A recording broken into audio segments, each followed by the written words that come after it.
Hey, I'm Ty with WTI, and I want to show you guys what I put in my smoothies every morning.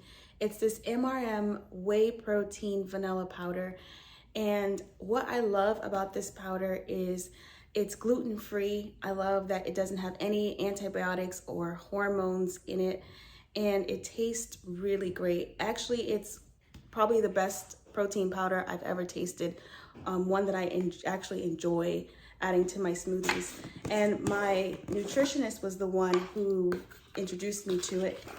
So let me show you guys what it looks like. It's just this white powder here.